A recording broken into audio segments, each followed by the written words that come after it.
मथुरा में आम आदमी पार्टी ने मनाया शहीद भगत सिंह जी का 117वां जन्म दिवस। प्रतिमा पर माल्यार्पण कर बांटी मिठाइयां। मथुरा टेम्पियर नगर स्थित शहीद आजम भगत सिंह जी की प्रतिमा पर माल्यार्पण कर तिरंगा शाखा एवं आम आदमी पार्टी के कार्यकर्ताओं में शहीद आजम भगत सिंह को नमन करते हुए 117वां जन्म दिवस मनाया गया। इस अवसर पर तिरंगा शाखा के जिला प्रमुख सुरेश कुमार सैनी ने शहीद आजम भगत सिंह के आदेशों पर चलने और उनसे प्रेरणा लेने को विस्तार से रेखांकित किया। आप जिला अध्यक्ष भगत सिंह ने उनके जीवन के क्रांतिकारी इतिहास पर अपने विचार व्यक्त किए। वहीं पूर्व जिला अध्यक्ष रवि प्रकाश भारद्वाज ने उनकी विचारधारा पर प्रकाश डालते हुए कहा कि भगत सिंह शोषण विहीन समाज एवं वैज्ञानिक समाजवाद के पक्षधर थे।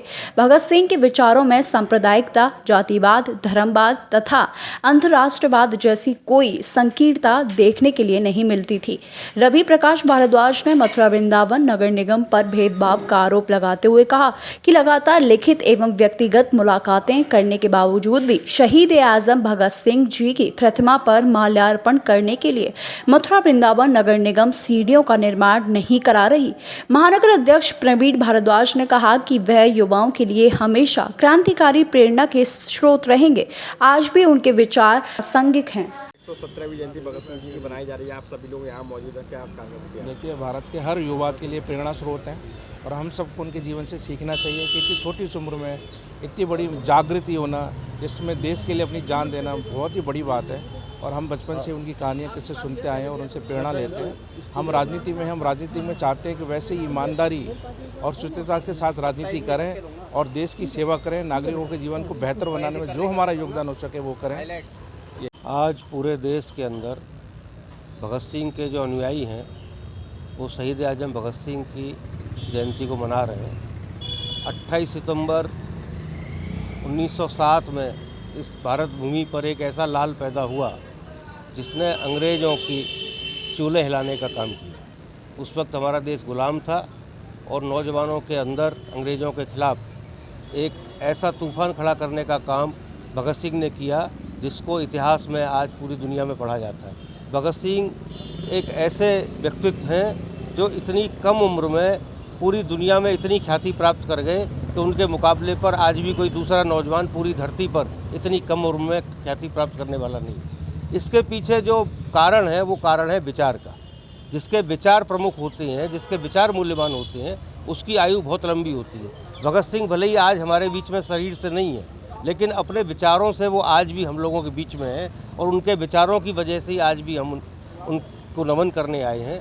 और उनके विचारों में जो कुछ भी है वो आज भी हम अपने भारतीय समाज के अंदर घटित होता देख रहे हैं। आज भी हम देख रहे हैं कि समाज के अंदर शोषण है। भगत सिंह चाहते थे कि मानव के द्वारा मानव का शोषण समाप्त होना चाहिए। इस धरती पर जो पूंजी का राज है वो पूंजी का राज समाप्त होकर के समाजवाद आना चाहिए। इस धरती के ऊपर यहाँ कहीं भी किसी भी किस्म का भेदभाव है, चाहे वो लिंग का भेदभाव हो, चाहे वो रंग का भेदभाव हो, चाहे वो जातीय भेदभाव हो, चाहे वो धर्म का भेदभाव हो, इन सभी तरह के भेदभावों से ऊपर उठ करके शहीद आजम भगत सिंह के विचार हैं। इसीलिए उनके विचारों को पूरी दुनिया में जाना जाता है। मैं आपके माध्यम से एक बात कहना चाहता हूँ कि भगत सिंह की जहाँ प्रतिमा इस टेम्पियर नगर में लगी है, जिसके समक्ष हम लोग खड़े हुए हैं, ठीक इसके सामने दीनदयाल जी की प्रतिमा लगी है। इन दोनों प्रतिमाओं को जब हम देखते हैं तो इसमें हमें साफ समझ में आता है कि मथुरा के अंदर जो निगम का प्रशासन है भारतीय जनता पार्टी का, जो निगम का शासन है भारतीय जनता पार्टी का, उनका कोई भी संबंध शहीद आजम भगत सिंह से नहीं है। वो सिर्फ और सिर्फ इस मथुरा के अंदर केवल अपनी पसंद के दीनदयाल जी को हमेशा की तरह से आगे रखना चाहते हैं, आगे बढ़ाना चाहते हैं। हमारा दीनदयाल से कोई विरोध नहीं है। वो चाहें तो सोने की मूर्ति लगा दें, सोने की सीढ़ी लगा दें, लेकिन शहीद आजम भगत सिंह जिन्होंने अपनी कुर्बानी दी, जिन्होंने फांसी के फंदे को इस देश की आज़ादी के लिए अपने गले में लटका करके बड़े प्यार के साथ चूम लिया, जिन्होंने अपनी इतनी अल्प आयु में अपना पूरा शरीर, पूरा जीवन इस दुनिया को दे दिया, ऐसे भगत सिंह के प्रति भी इन कठोर लोगों के अंदर कुछ न कुछ भावना आनी चाहिए। हम पिछले 3 साल से नगर निगम से मांग कर रहे हैं कि शहीद आजम भगत सिंह की प्रतिमा पर उनको सम्मान देने के लिए मजबूत सीढ़ियों का निर्माण कराया जाए। इस महीने भी 3 सितंबर को हमने नगर आयुक्त को जाकर के व्यक्तिगत रूप से एक लिखित पत्र दिया और उन्होंने कहा कि हम इसको जल्दी दिखवाएंगे। हमारे साथ हमारे तिरंगा शाखा के प्रमुख हैं सुरेश कुमार सैनी जी, इन्होंने पत्र देने के बाद ये मेरे साथ में थे, फिर अधिकारियों से बात की, लगातार अधिकारी इसको टाल रहे हैं और ये कह रहे हैं इसका रीटेंडर करेंगे, इसका टेंडर नहीं हो रहा। अरे हम ये कहना चाहते हैं कि भाई तुम पे टेंडर नहीं हो रहा है तो तुमने जो कुछ भी बजट बनाया है उसे हम जैसे लोगों को, जो भगत सिंह के अनुयायी हैं, उनको दे दो। इसमें यदि ज़्यादा पैसा लगेगा तो हम अपनी जेबों से लगा देंगे और यदि बचेगा तो हम नगर निगम को ईमानदारी के साथ वापस कर देंगे, लेकिन भगत सिंह के साथ कोई अन्याय नहीं होने देंगे। मैं पुनः एक बार मांग करता हूं कि यदि नगर निगम की नींद नहीं टूटती है, यदि भाजपा के निगम शासन की नींद नहीं टूटती है तो हम लोग आंदोलन के रास्ते पर जाएंगे।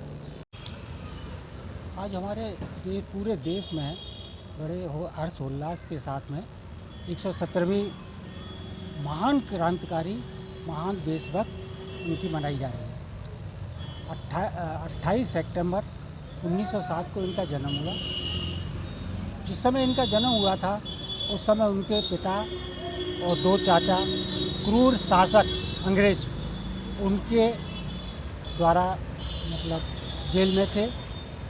उनको प्रेरणा ही इस तरह से मिली कि वो बचपन में बच्चे खिलौने से खेलते हैं, लेकिन वो खिलौने से नहीं बल्कि बंदूक और इस तरह की उनके बचपन से ही उनकी उसमें था, जीन्स में था और उन्होंने वो करके दिखाया। भगत सिंह जी, राजगुरु जी और सुखदेव जी, इन तीनों ने पार्लियामेंट में बमबारी की, तो अंग्रेज़ों के चेताने के लिए, मारने के लिए नहीं। तो उनको फिर वो भागे भी नहीं, उन्होंने आत्मसमर्पण किया। और सबसे मैं समझता हूँ कि देश में सबसे कम उम्र के क्रांतिकारी, फांसी लगने वाले पहले हमारे ये शहीद भगत सिंह जी थे। और मैं अपने सभी साथियों से, देशवासियों से, मथुरावासियों से, ब्रजवासियों से सबसे ये अपील करूँगा कि उनके, वो तो बहुत छोटी उम्र में, जब 23 साल का बच्चा ही होता है, उसमें हम अपना शहीद होकर चले गए, तो उनकी जो क्रांति है उस क्रांति को बनाए रखें और उससे सीख लें और आगे बढ़ाएं। भगत सिंह जी की मूर्ति, पहले तो मैं कहना चाहूँगा कि आज 28 मार्च 1907 को हमारे देश में क्रांतिकारी भगत सिंह जी का जन्म हुआ था। वो बचपन से ही, उनके परिवार एक राजनीतिक परिवार था। जब 1906 में उनके पिताजी एक आंदोलन में, अंग्रेज़ों के आंदोलन में जेल चले गए थे, उनके पिताजी और चाचा जी। उसके बाद 1907 में इनका जन्म हुआ 28 मार्च को। तो भगत सिंह का परिवार एक राजनीतिक परिवार से जुड़ा हुआ था।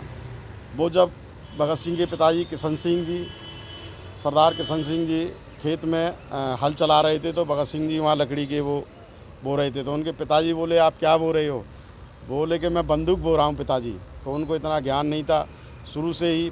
अब हमारा देश जब आज़ादी की लड़ाई में उनका सबसे महत्वपूर्ण योगदान रहा, और जब वो जेल गए, जेल में उन्होंने अपने भारत के लिए, अपने भारत को एक अच्छा, गरीब, रोज़गार और जो आने वाली समस्याएं थी उससे जूझने के लिए एक सपना देखा था। और भगत सिंह जी को 1931 में फांसी दे दी गई थी, राजगुरु भगत सिंह सुखदेव जी को। उन्होंने एक अच्छे भारत की कल्पना की थी। आज हम यहाँ पर आके उनकी जयंती मना रहे हैं और हम ये चाहेंगे कि हमारे देश में जो उनका सपना था उसे साकार किया जाए। हम नेताओं से ही अपील करेंगे कि हमारे देश में जो बेरोज़गारी और स्वास्थ्य की व्यवस्थाएं फैली हुई हैं, शिक्षा का अभाव है, जो भगत सिंह ने एक अच्छे भारत का सपना सोचा था, उसके लिए